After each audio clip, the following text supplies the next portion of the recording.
Happy belated New Year, everybody. Ron Harris here, your online editor for Muscular Development.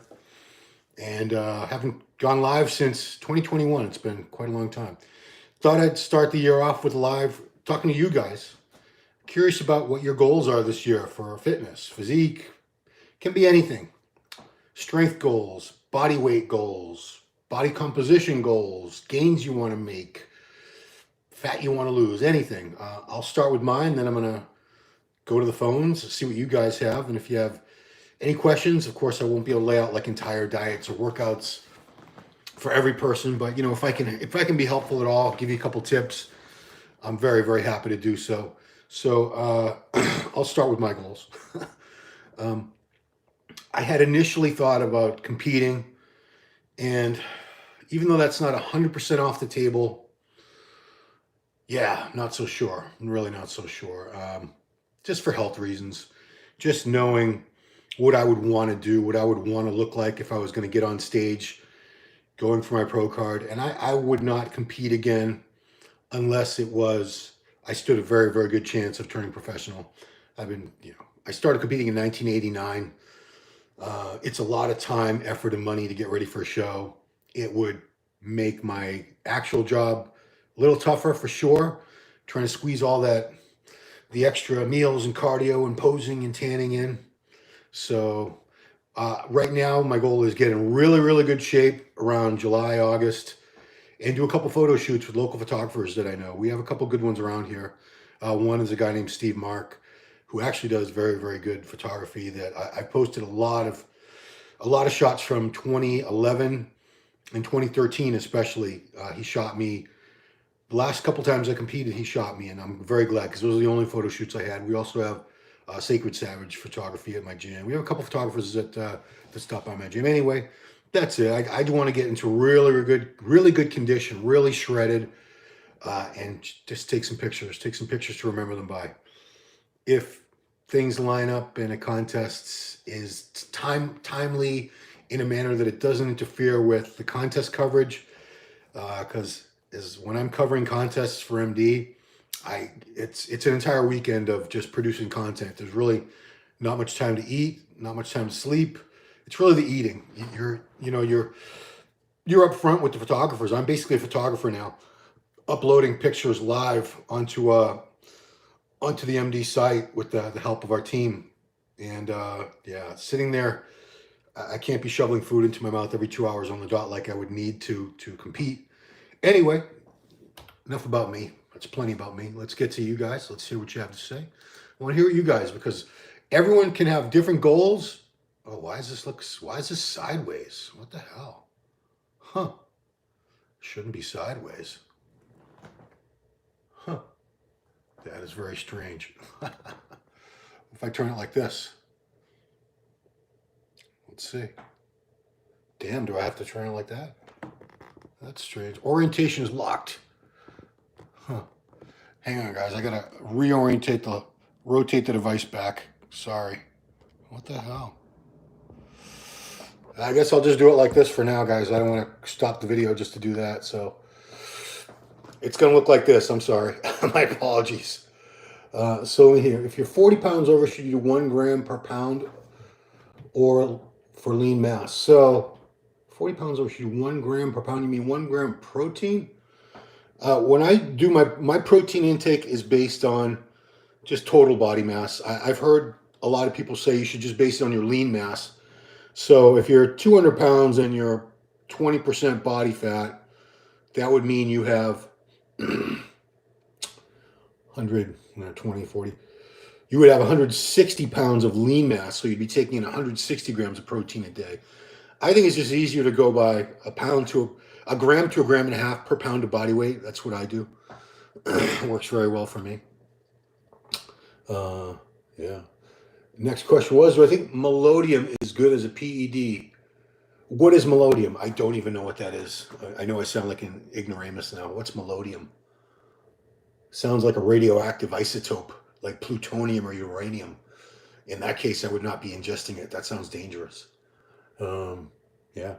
So, yeah, just to get back to the goals thing, there are no wrong goals. If it's a goal that gets you exercising and eating healthy, any goal that you have that is accomplished through exercise and healthy eating is a good goal, even if it's a very what people would consider a selfish goal, like you just want to look good. Some people think that's a selfish goal, especially for men. Like men aren't supposed to want to look good. We're not supposed to. That's considered vanity if you're a man.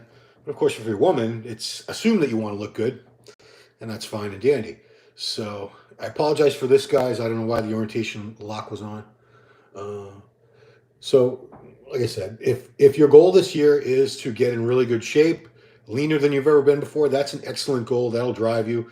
I do suggest that whatever your goals are, you do have to do two things. First, set a deadline. This is when it's has to be accomplished by. If you're going to get in shape, it has to be on a specific day. Otherwise, it's there's no sense of urgency. There's no impending reason to if you're supposed to do your cardio in the morning, you'd skip it one day because, well, it doesn't matter. I have time. I have it's whenever I want to get in shape.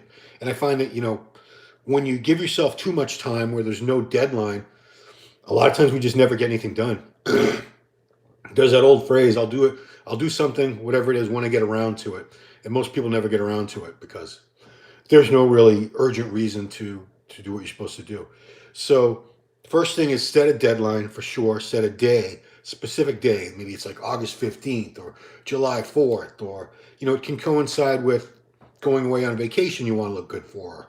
Maybe there's a class reunion, or there's some big, I don't know, sailing regatta that you go to every year. I don't know, whatever it is. Some day, specifically some week where you want to be in really good shape because you want to look good.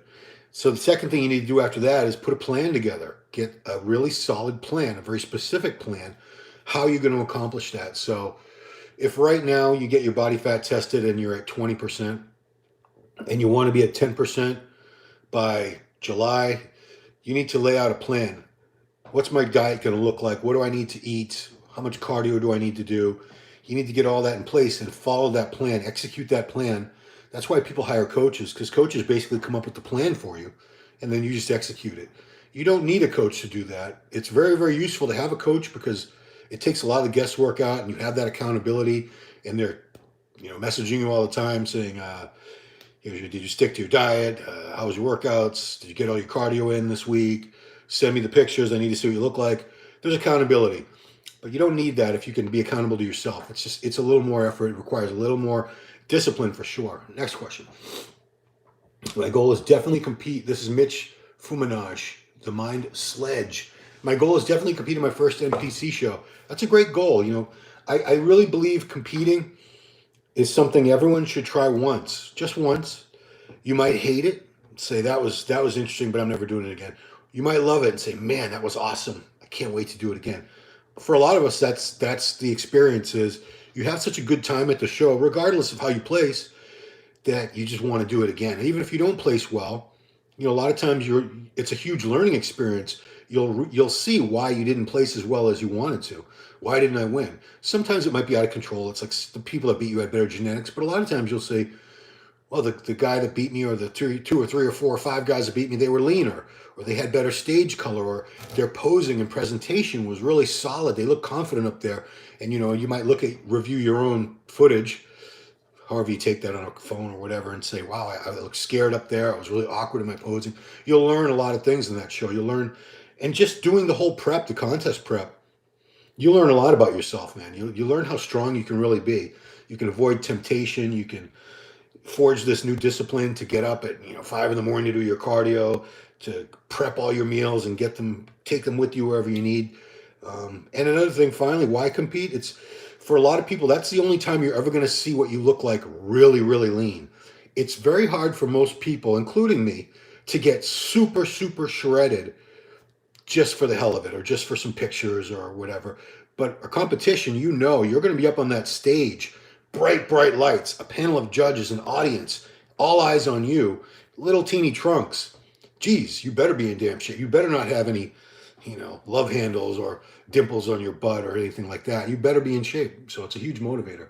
So good idea, Mitch. I totally support your decision.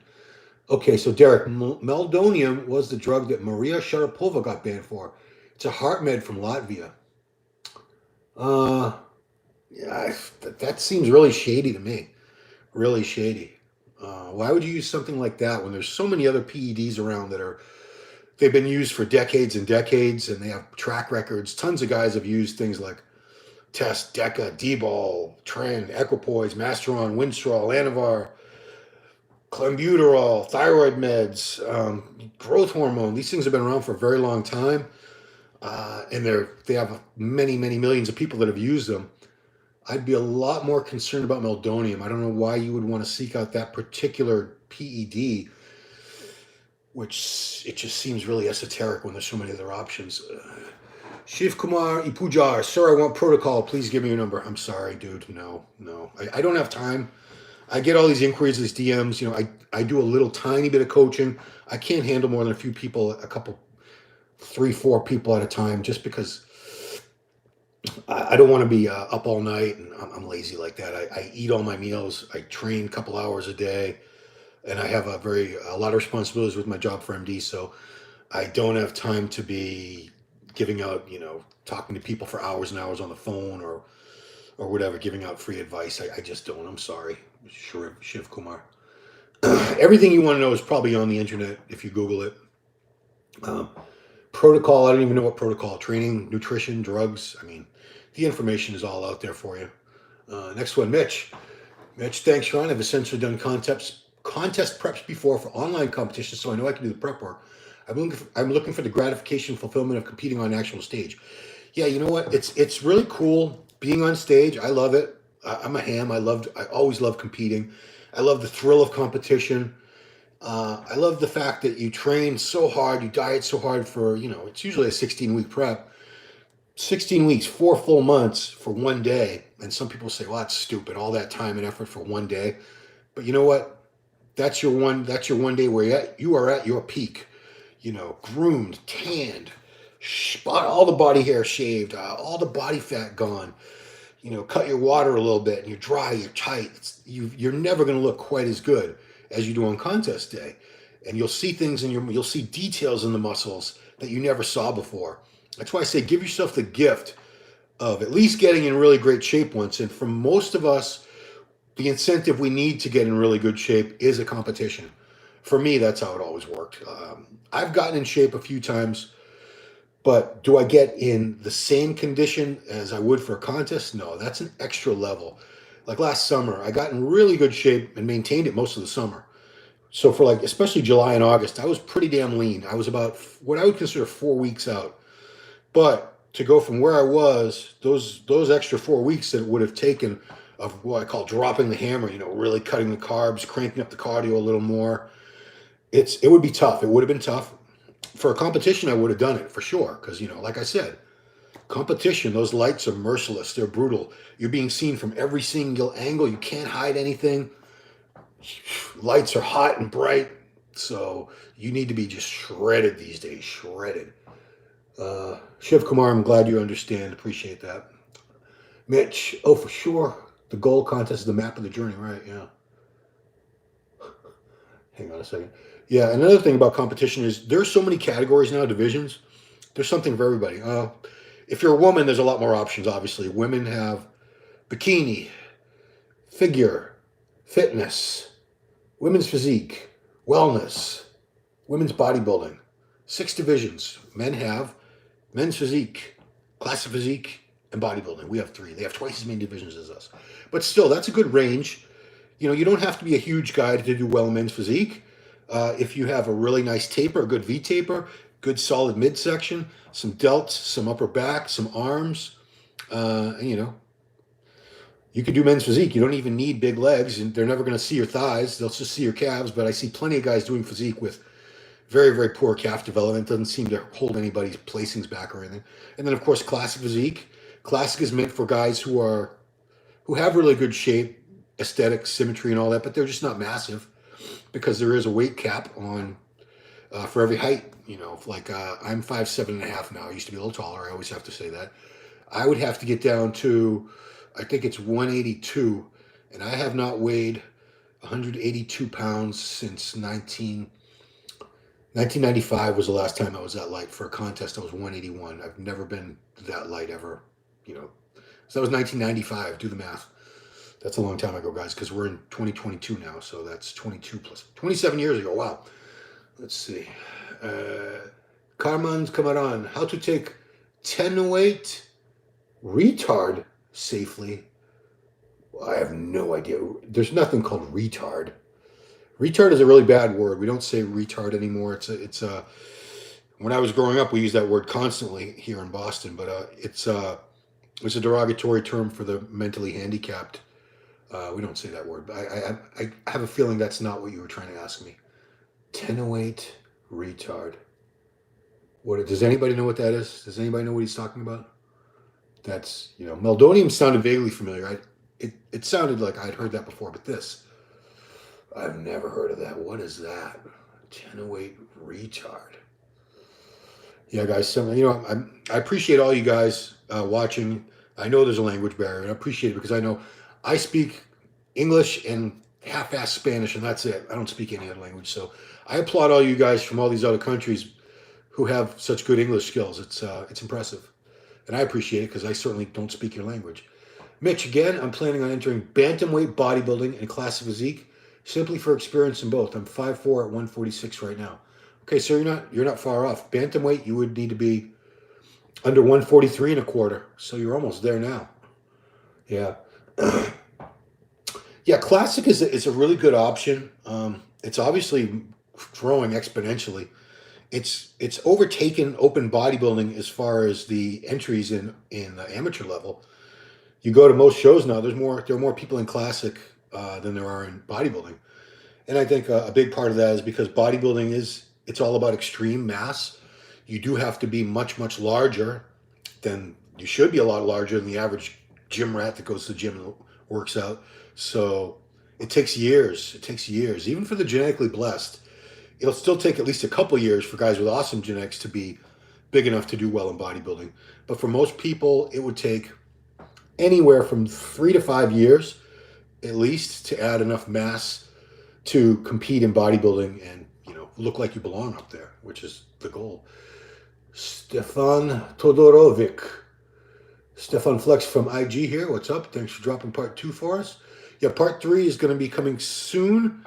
It's not going to be live. I actually, thanks to Jen Geraci at MD, who edits our videos, I got her some pictures. It's going to be called, I didn't want to call it My Journey Part 3 because I said I need catchier titles. It's going to be called My First Year on Steroids, and that's what it's going to be all about.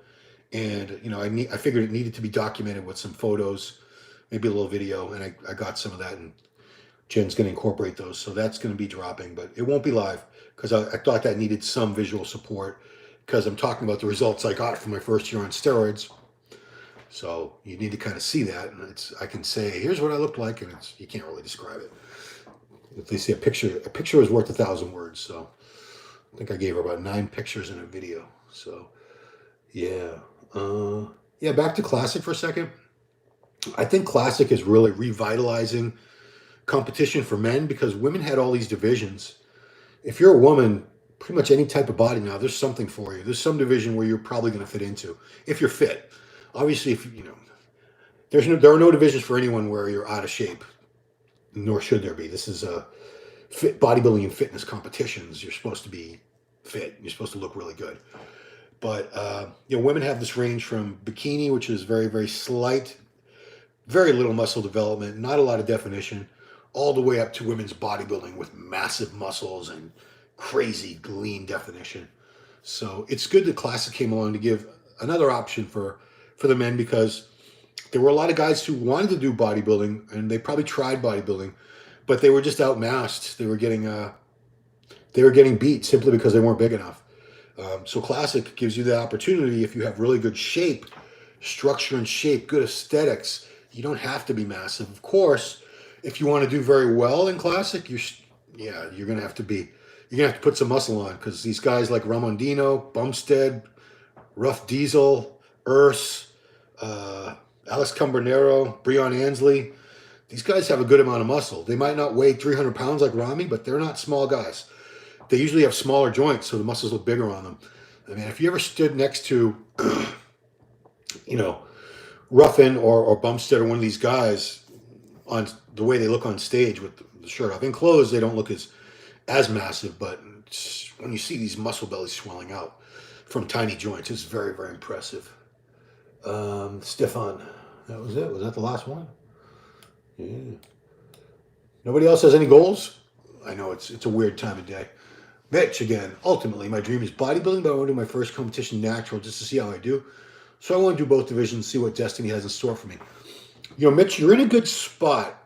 Normally being shorter is not a good thing, but in bodybuilding, in amateur bodybuilding, amateur physique, classic physique too, being very short or very tall is actually a huge advantage because there's not many people that are that short, and there's not that many people that are that tall.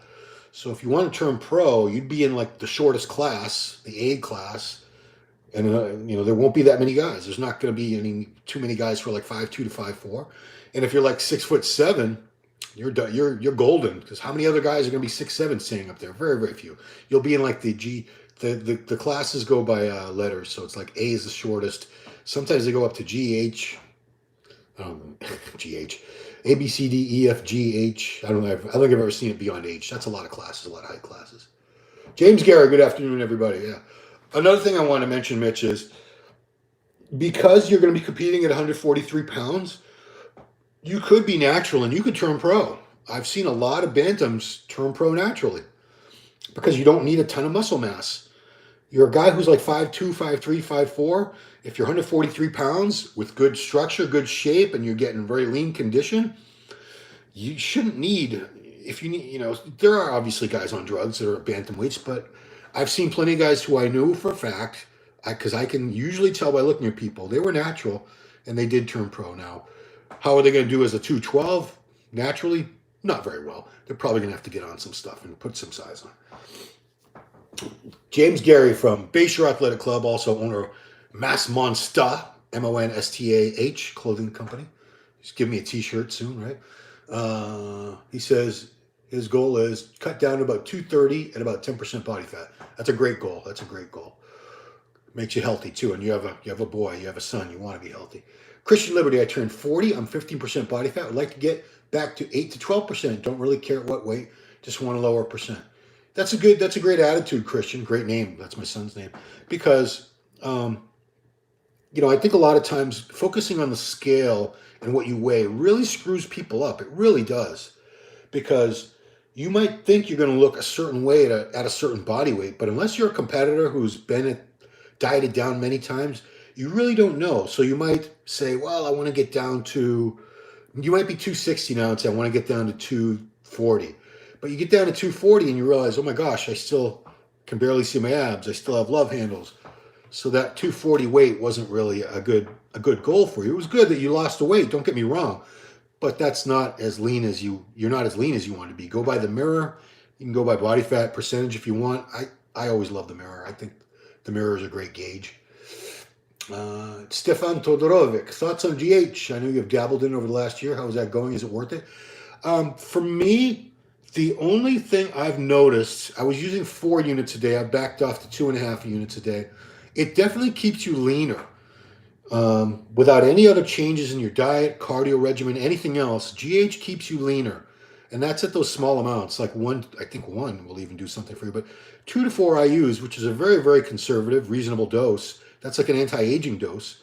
Keeps you leaner. I didn't put on any additional muscle mass from the GH as I thought I would. I do suspect that if I was able to have like unlimited amounts of it and use, 8, 10 units a day, maybe I probably would have put some muscle on with it. But small amounts of GH, even if you're on steroids, don't seem to lead to any additional muscle growth, but you're definitely leaner. I've stayed leaner. And it's not that I don't eat a bunch of junk anyway, but eating exactly the way I normally eat, I'm leaner. So it definitely, if that's worth it for you to be a little leaner all the time, then yeah, it's worth it. If you say, well, I'm not going to spend all that money just to be a little leaner, you have to. This is something you have to decide for yourself. I don't know if it's worth it to you. Juvanut Sedu, add some mass, compete at 58. Great goal. Mitch again. I'm definitely going to give it a shot naturally. To be clear, I don't hate at all on steroids. Oh, you didn't say you did. I love the sport and realize that's part of this. I'm just not in a rush to do them. Yeah, Just because there are some natural guys out there, a lot of natural guys who really disparage and put down anyone who uses steroids. And I always say, because I was natural for many years, I trained from age 14 to 27 naturally. I competed in a bunch of natural shows. So I've been on both sides of this. And I used to really look down on the guys who use drugs.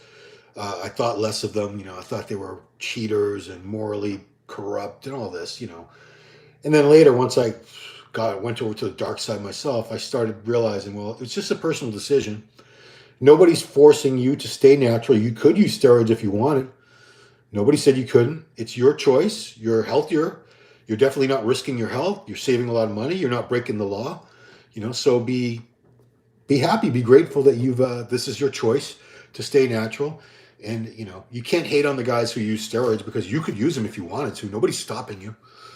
You could go out and get steroids and get all jacked up and juiced, risk your health like those of us who use steroids do. It's up to you. It's up to you. So, message held for review. Yeah, we don't use like sex talk here, dude. Do I have any problems with blood pressure? No, my blood pressure comes out. Someone actually said you seem like you're really out of breath. I think it's just because I talk. My nose gets stuffed up a lot, and I'm trying to talk and breathe through my mouth at the same time. So yeah, that's probably why. So Ruben Cardenas did my first men's physique show at 44 years old last year. Congratulations. But I ended up losing all my size, going from 254 to 205.